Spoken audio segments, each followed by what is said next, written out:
Hello divine souls, आप कैसे हो। मुझे उम्मीद है आप सब खुश होंगे, अपनी अपनी जर्नी बहुत प्यार से चला रहे होंगे, निभा रहे होंगे, एंजॉय कर रहे होंगे। परमपिता परमात्मा की ब्लेसिंग ढेर सारी जैसे जैसे स्टेप बाय स्टेप आप आगे बढ़ते हो मिलती होंगी।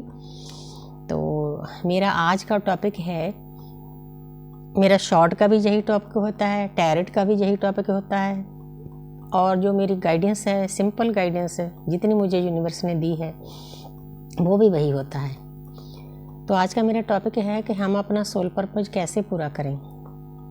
तो आपका जिस हिसाब से आपको ठीक लगे, ज़्यादा कम टाइम है शॉर्ट देख सकते हो, टैरेट पर ज़्यादा विश्वास है टैरेट देख सकते हो, अगर मुझ पर ज़्यादा विश्वास है तो मेरी गाइडेंस ले सकते हो। ऑप्शन है आपके पास, 3 ऑप्शन। तो मैं सबसे पहले बताना चाहती हूँ कि जब हमारी सोल अवेकनिंग होती है, किसी भी तरीके से होती है, चाहे हम ट्विन फ्लेम हैं चाहे और तरीके से हैं, अगर आप वन टीवी पर जाओगे तो आपको पता चलेगा कि बहुत सारे लोगों की सोल अवेकनिंग हो रही है। उसका कारण यही है कि ये हमारी अर्थ है 3D से 5D में जा रही है। जो अर्थ की फ्रिक्वेंसी है वो हाई लेवल पर जा रही है, क्योंकि जब फ्रिक्वेंसी ही चेंज हो जाएगी तो जहाँ पर कोई कलयुग नहीं रहेगा, कोई एक दूसरे के साथ नफरत नहीं करेगा, लड़ाई नहीं करेगा, सब काम आसानी से स्मूथली जैसे स्वर्ग में होते हैं वैसे ही हो जाएंगे। तो सबसे पहले तो आपने इस जर्नी में आने के बाद सेल्फ लव करना है। सबसे पहला टूल है हमारा सेल्फ लव, क्योंकि जब हम इस शरीर को तंदुरुस्त रखेंगे, इसके साथ प्यार करेंगे, इसकी केयर करेंगे, टाइम से उठेंगे, टाइम से खाएंगे पहनेंगे, अच्छा इसका ख्याल रखेंगे, थोड़ा सा इसको सजाएंगे भी दुनिया के अनुसार, जैसे जैसे आपका जन्म है जिस हिसाब से। क्योंकि जब हम थोड़ा सा अपने आप को अच्छा संवर के रखते हैं तो अंदर से एक खुशी होती है, वो खुशी भी आपको लानी है। ये नहीं कि रोने धोने में बैठना है। ठीक है, दुख ज़िंदगी में आते हैं चले जाते हैं, अगर आज दुख है तो वो भी चला जाएगा, आज सुख है वो भी चला जाएगा। इसीलिए दुख सुख के साथ चिपकना नहीं है, जैसे कृष्ण कहते हैं समभाव में रहो। तो पहला टूल था हमारा हो गया सेल्फ लव। तो दूसरा हो गया, हमने साधना पर बैठना है, मेडिटेशन करनी है, चक्र बैलेंस करना है, अच्छी अच्छी बुक्स पढ़नी है। वैसे तो ऑटोमेटिकली जब इस जर्नी में आ जाते हैं हम, कन्वर्ट हो जाती है हमारी सोच। जैसे मेरे को मतलब सीरियल इतने अच्छे लगते थे, पिक्चर तो मुझे ज़्यादा अच्छी नहीं लगती थी, तो मुझे हिस्टोरिकल पिक्चर अच्छी लगती थी जिसके में कोई मीनिंग हो। तो आप उनसे दूर की हो जाते हो ऑटोमेटिकली। आपको ऐसे लगता है कि ये तो एक नाटक है, दुनिया भी एक नाटक है, मिथ्या है संसार, इसको क्या देखना है। कोई ऐसी चीज़ देखो जिससे आपको ज्ञान पैदा हो। तो आपने ज्ञान अर्जित करना है, वो ज्ञान आपके अंदर भी है, पिछले जन्मों की भी साधना होती है। हमें ये ट्विन फ्लेम जर्नी ऐसे नहीं दी गई।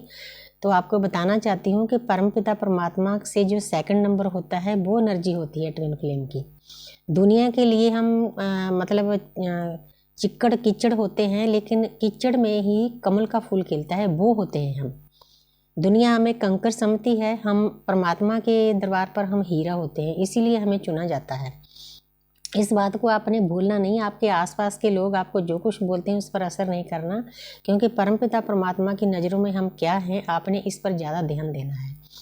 तो ज्ञान अर्जित करना है कहीं से भी, किसी से भी, किसी गुरु से, मेंटर से, टीचर से, ऑडियो से, वीडियो से, बुक्स रीड करना है। तो ये तो हो गया सेकंड पॉइंट। तो थर्ड पॉइंट, जो आपके आसपास सोल है उनके साथ आपने डील करना सीखना है, चाहे वो आपके कार्मिक हैं। बहुत सारी बच्चियां अटकी हुई थी, जब मेरा पॉडकास्ट देने के बाद उनको आगे रास्ता मिला है। मैं खुशकिस्मत समझती हूँ कि यूनिवर्स ने मुझे बहुत बड़ा सोल पर्पस दिया है कि किसी को गाइड कर सकूँ, किसी का काम आ सकूँ, किसी आत्मा के। जितना ज्ञान मेरे पास है उतना समझाने की मैं कोशिश करती हूँ। तो जो आपके आसपास सोल्स हैं उनके साथ डील करना आपको सीखना है, बैलेंस में रहना सीखना है, क्योंकि कार्मिक अकाउंट आपके ही हैं, किसी के नहीं है। आपने चुना हुआ है उन लोगों को, इस बात को समझना है। जो हमारे आसपास लोग हमें ट्रिगर करते हैं हमारे चुने हुए हैं, क्योंकि ट्विन फ्लेम की जो जर्नी होती है इसमें हमने कंटेक्ट किया होता है कि अगर हमने 100 जन्म लेना है हम 50 ही ले लेंगे, दर्द ज़्यादा सह लेंगे। इसीलिए ट्विन फ्लेम की जर्नी में बहुत ज़्यादा पेन, बहुत ज़्यादा दर्द होता है। मुझे 48 साल हो गए, अब तक भी मैं दर्द सह रही हूँ, लेकिन अब हंसकर सह रही हूँ। अब तो मुझे दर्द प्रसाद की तरह लगता है कि ये मेरे कार्मिक अकाउंट खाली कर रहा है। तो आपने भी इस फॉर्म में जाना है।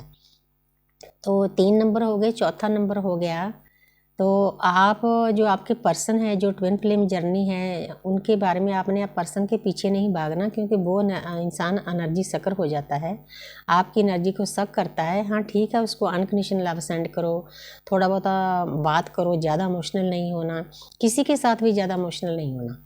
ये जर्नी हमें सिखाती है कि जब हम इमोशनल होते हैं, सामने वाला बातें कर कर हमारी एनर्जी को सक करता है, चूस लेता है, हम खाली हो जाते हैं। इस बात का आपने बहुत ख्याल रखना है, क्योंकि जब आप खुद सही रहोगे तभी सोल पर्पज पूरा करोगे। तो उसके बाद आता है, हमने यूनिवर्स के साथ अटैच होना है, एंजल के साथ अटैच होना है, अपने कार्मिक अकाउंट खाली करने हैं, प्रकृति के साथ अटैच होना है। अगर किसी को नहीं पता इन बातों का, आप मुझसे अरदास ले सकते हो, मैं नंबर देती हूँ हमेशा अपना वीडियो में। तो मेरी शॉर्ट में मेरा नंबर होता है, डिस्क्रिप्शन बॉक्स में भी मेरा नंबर है, ले सकते हो आप वहाँ से। तो इसीलिए इन बातों का बहुत ख्याल रखना है। प्रकृति के साथ जुड़ने के लिए छोटे लेवल से जुड़ो, दोनों हाथ खोलकर अदृश्य शक्तियों को अरदास करो। जहाँ आप किसी भी गुरु को, टीचर को मानते हो, उसके द्वारा अरदास करो कि हे परमपिता परमात्मा, ऐसे हाथ खोलकर जैसे हम बुक खोलते हैं, एनर्जी के साथ अटैच होना होता है कि मुझे मेरा सोल पर्पज दो, मैं आपका अनजान बच्चा हूँ। तो आप तो जानकार हो कि मेरा सोल पर्पज क्या है। हर एक का सोल पर्पज अलग अलग होता है। तो ऑटोमेटिकली कुछ टाइम के बाद आपको आपके सोल पर्पज पर लगा दिया जाएगा। कहीं ना कहीं से आपको मैसेज मिलने शुरू हो जाएंगे, आपको डीकोड भी करने आ जाएंगे आस्ते आस्ते कि कैसे डीकोड होता है, कैसे मैसेज मिलते हैं, तो कैसे आकाशवाणी होती है। सब चीज़ें आस्ते आस्ते समझ में आ जाएगी। चिंता नहीं करना, दृश्य शक्तियों को सब पता होता है कि मेरे बच्चे को कब क्या देना है। जैसे एक माँ को पता होता है कि मेरे बच्चे को किस चीज़ की भूख है, हमारी दृश्य शक्तियों को भी वैसे ही पता होता है कि मेरा बच्चा सही लाइन पर चल पड़ा है, इसको कब क्या देना है, ये उस पर छोड़ देना है कि हे माँ, जो आप करोगे ठीक करोगे, हे प्रकृति जो करोगे ठीक करोगे, हे यूनिवर्स, सरेंडर करना है। तो उसके बाद आपको ऑटोमेटिकली आपका सोल पर्पज मिल जाएगा। कईयों को तो देखो जानवरों की सेवा करनी होती है, कईयों को इंसानों की सेवा करनी होती है, कईयों को गुरुद्वारे में सेवा करनी होती है, कईयों को जो ये बने होते हैं, मतलब संस्थाएं बनी होती है अपने जहाँ बच्चे बूढ़े रहते हैं उनकी सेवा करनी होती है एनजीओ में। हर एक का सोल पर्पज अलग होता है। बस मैंने आपको सोल पर्पज तक पहुँचने का तरीका बता दिया है, होगा सबका अलग।